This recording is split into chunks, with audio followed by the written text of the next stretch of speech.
बिहार में भड़की हिंसा पर सियासी तकरार तेज है और निशाने पर नीतीश सरकार है। रामनवमी के दिन से बिगड़े हालात को लेकर जुबानी जंग छिड़ी हुई है। सासाराम और नालंदा में दंगे कराने वाले कौन हैं? साजिश किसने रची? इन सवालों के बीच मामला तुष्टीकरण और वोट बैंक की राजनीति तक जा पहुंचा है। बीजेपी ने नीतीश कुमार को नाकाम बताकर हमले तेज कर दिए हैं, तो जेडीयू और आरजेडी मिलकर बीजेपी को घेर रहे हैं। सियासत का संग्राम पटना से लेकर दिल्ली तक जारी है।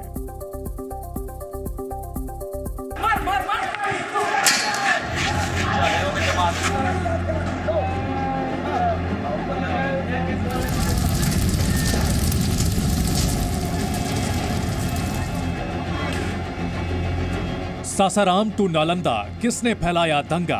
नीतीश कुमार पूरी तरह से विफल हो गए हैं। आग वाली साजिश किसका एजेंडा? भाषण ये लोग कर रहे हैं, ये जानबूझ करके उकसा रहे हैं। नीतीश के राज में बिहार कैसा हो गया? नीतीश बाबू को क्या हो गया है? बिहार आपने संभलता क्यों नहीं है? उल्टा लटकाने पर अब कैसा सियासी पंगा? बजरंग दल और विश्व हिंदू परिषद के जो गुंडे हैं उनको उल्टा लटकाया जाएगा। और बिहार बीजेपी के वरिष्ठ नेता और सांसद सुशील मोदी हमारे साथ जुड़ चुके हैं। सुशील मोदी जी, जी न्यूज पर आपका स्वागत है। सर, यहां बिहार में हाहाकार मचा हुआ है और नीतीश कुमार सियासी इफ्तार में नजर आए हैं, बाकायदा लाल किले की फोटो के सामने बैठ करके। क्या कहेंगे इस पर? देखिए, जहाँ एक और सासाराम और नालंदा जल रहा था हिंसा की आग में, और वही इनके राष्ट्रीय अध्यक्ष श्री ललन सिंह अपने क्षेत्र में भोज खा रहे थे, भोज दे रहे थे। 20,000 लोगों को चिकन मटन से लेकर बिरयानी खिला रहे थे। ये तो इनकी संवेदनशीलता है।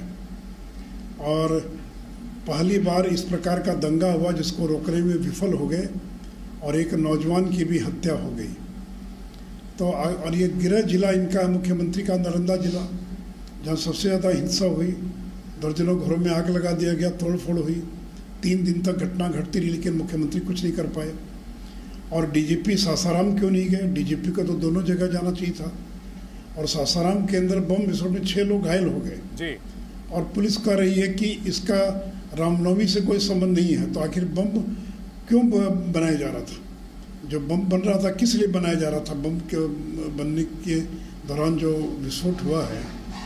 तो इसलिए देखिए, अब नीतीश जी का यूएसपी खत्म हो गया। लॉ एंड ऑर्डर की हालत खराब होती जा रही है और सांप्रदायिक तनाव की भी घटना जिस प्रकार से हुई है बिहार के अंदर, पिछले अनेक वर्षों में हम लोग को याद नहीं कि इस प्रकार की घटना घटी होगी। इसलिए उनका रुतबा, उनका प्रभाव कम हो गया। और ये लाल किला की तस्वीर लगा देने से कोई थोड़े ही जो है प्रधानमंत्री बन जाता है। वो तो आप और हम भी चाहें तो अपने लाल किले के आगे फोटो खिंचवा सकते हैं या कोई बैनर बनवा सकते हैं जी। तो अभी तो कल ही तो स्टालिन ने कॉन्फ्रेंस की थी वर्चुअल, जिसमें देश के तमाम विपक्षी दल के नेता शामिल हुए थे वर्चुअल कॉन्फ्रेंस में। और उसमें तो जनता दल से तो कोई नहीं था जी। पता नहीं जनता दल को क्यों नहीं निमंत्रण मिला। ठीक है, नीतीश जी को 4-5 महीना हो गया, आज तक कभी दिल्ली नहीं गए जी। दिल्ली को पूछता कौन है? इस मामले में जेडीयू की ओर से आप लोगों के ऊपर आरोप लगाया गया और कहा गया कि बिहार को गोधरा नहीं बनने देंगे। क्या कहेंगे इस पर? नहीं, हम तो कहेंगे कि न्यायिक जांच होनी चाहिए। ये दोनों जगह जो हिंसा हुई है और जिस प्रकार किसने शुरुआत की, कौन लोग थे जिन्होंने राम भक्तों पर पत्थर फेंका, कौन लोग थे जो घरों में घुसकर लोग आग लगा रहे थे, इस पूरे मामले की न्यायिक जांच होनी चाहिए ताकि मालूम पड़ सके कि दंगाइयों को किनका प्रोत्साहन मिल रहा था। कि ये सच नहीं है कि दंगाइयों को कहीं न कहीं सरकार का प्रोत्साहन था ताकि अमित शाह की रैली को रद्द करना पड़े। तो सासाराम में तो जो कुछ हुआ एक साजिश थी ताकि अमित शाह की वहाँ रैली ना हो सके। और अब तो मालूम है कि वहाँ पर 2300 साल पुराना सम्राट अशोक का शिलालेख पाया गया था जी। और जिस शिलालेख पर कुछ लोगों ने कब्जा करके मजार बना दिया था और अमित शाह की पहल पर ही उस मजार पर से अतिक्रमण खत्म हुआ और वो जो शिलालेख था वो मुक्त हो सका जी। इसका भी गुस्सा था कुछ लोगों में। तो नीतीश कुमार नहीं चाहते थे कि वो जाएं सासाराम। उनको लगता है कि कोयरी समाज पर हमारा एकाधिकार है जी। सम्राट अशोक की जयंती को दूसरा कैसे मना सकता है? ठीक है, अधिकार तो केवल जनता दल यू को है जी। तीसरी मैं इसे तो करूँ कि न्यायिक जांच होनी चाहिए पूरे मामले की ताकि दूध का दूध और पानी का पानी हो जाए। गृह मंत्री ने जो बयान दिया था रैली में कि जो दंगाई हैं, उत्पाती हैं, उनको उल्टा करके सीधा कर दिया जाएगा, इस बयान पर भी आप लोगों के ऊपर निशाना साधा जा रहा है। अरे तो एक बोलने का तरीका है, कहते हैं कि कड़ी से कड़ी सजा दी जाएगी, लोगों को फांसी पर चढ़ा दिया जाए। अरे यानी दंगाइयों को मैसेज देने के लिए कि अगर तुम गड़बड़ करोगे, लॉ एंड ऑर्डर को अपने हाथ में लोगे, तो तुम्हारे ऊपर कड़ी से कड़ी कार्रवाई की जाएगी। तो कड़ी से कड़ी कार्रवाई को आप किस तरह से इन शब्दों का प्रयोग करते हैं?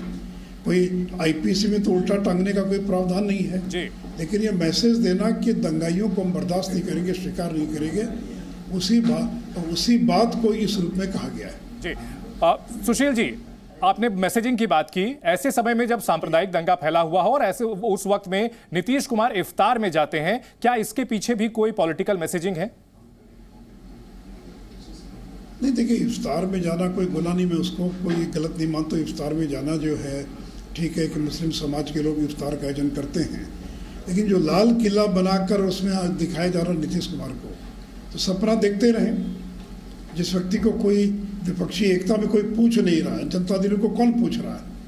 वहाँ पर जो खड़गे साहब की मीटिंग होती है, वहाँ पर तो कोई जनता दल का जाता भी नहीं जाता, मुझे तक बाहर से पता नहीं चला जी। तो कहीं कोई तरह की चीज़ नहीं। लेकिन जो ये लाल किला वगैरह दिखाया जा रहा है, तो ये सब का कोई मतलब नहीं है।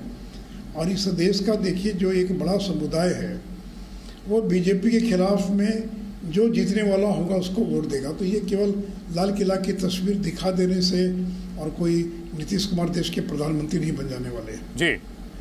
यहां पर तेजस्वी यादव ने एक ट्वीट किया था जिसमें लिखा कि बिहार में सद्भाव बिगाड़ने की संघी कोशिश पर बिहार सरकार की पैनी नजर है। अंतिम लाइन में उन्होंने कहा कि भाईचारे को तोड़ने के किसी भी भाजपाई प्रयोग का हमने हमेशा माकूल जवाब दिया है और देते रहेंगे। विरोधी ये आरोप लगा रहे हैं कि आप लोग जब तक सत्ता में साथ में थे नीतीश कुमार के, तब तक कोई दंगा नहीं होता था। आप लोग सत्ता में नहीं है, विरोध में गए हैं, तो दंगा हो रहा है। अरे भाई, आप कमजोर हो गए इसलिए दंगा हो रहा है। अगर आपने पर्याप्त संख्या में पैरामिलिट्री फोर्सेस, सेंट्रल फोर्सेस को वहाँ नियुक्त किया होता तो घटना नहीं घटती जी। हम तो अपने अहंकार में थे कि हम कोई मदद नहीं लेंगे केंद्र की। क्यों होमगार्ड के जवानों को वहाँ पर रखा गया? क्यों नहीं छतों पर जो संवेदनशील इलाके हैं उनके छतों पर पुलिस को खड़ा किया गया? ये एक परंपरा रही यहाँ पर। लेकिन पता नहीं इस बार क्या योजना थी इनकी कि संवेदनशील इलाके जहाँ हमेशा कुछ घटना घटने का अंदेशा बना रहता है, वहाँ पुलिस फोर्स नाम मात्र की फोर्स थी जी। अगर पर्याप्त पुलिस फोर्स होती वहाँ पर, आप उन इलाकों के अंदर फ्लैग मार्च किया होता। ये गलियों का इलाका है, पैदल फ्लैग मार्च, दूसरे दिन भी नहीं हुआ फ्लैग मार्च, और कोई तालमेल नहीं है। एक कह रहा कि कर्फ्यू लगा हुआ है, दूसरा कह रहा कि कर्फ्यू नहीं लगा है। माइक से प्रचार किया जा रहा है सासाराम में कि 144 लगा है, और दूसरी ओर डीएम करे कि कोई 144 नहीं लगा है। तो यानी कोई प्रशासन में कोई तालमेल ही नहीं था जी। डीजीपी एक जगह जाते दूसरी जगह नहीं जाते हैं। तो कुल मिलाकर देखिए, नीतीश कुमार का जो पकड़ थी प्रशासन पर, वो समाप्त हो चुकी है। उसी का परिणाम है कि सासाराम के अंदर, नालंदा में जो कुछ हुआ है, ये उसी का परिणाम है। इस मुद्दे को लेकर आप लोग आगे क्या कदम उठाएंगे? सरकार को घेरने की किस तरह से कवायद करेंगे? नहीं, अभी तो कल विधानसभा का सत्र है। प्रथम विधानसभा के फोरम का इस्तेमाल करेंगे और हम मांग करेंगे कि न्यायिक जांच हो और एक तरफा कार्रवाई नहीं हो। कौन लोग गिरफ्तार किए उनकी पूरी सूची को सार्वजनिक किया जाए, और जो गड़बड़ करने वाले लोग हैं उन्हीं को गिरफ्तार किया जाए। जिनके घरों में आग लगी उन्हीं को पकड़ रही है पुलिस जी। जो लोग घायल हो गए उन्हीं को पकड़ रही है पुलिस। तो बेचारे घायल भी हो गए, पुलिस उन्हीं को गिरफ्तार कर रही है। तो इसलिए सद्भावना पैदा करने में हम पूरा सहयोग करेंगे सरकार का। कोई पॉलिटिकल पार्टी नहीं चाहेगी कि तनाव पैदा हो समाज के अंदर।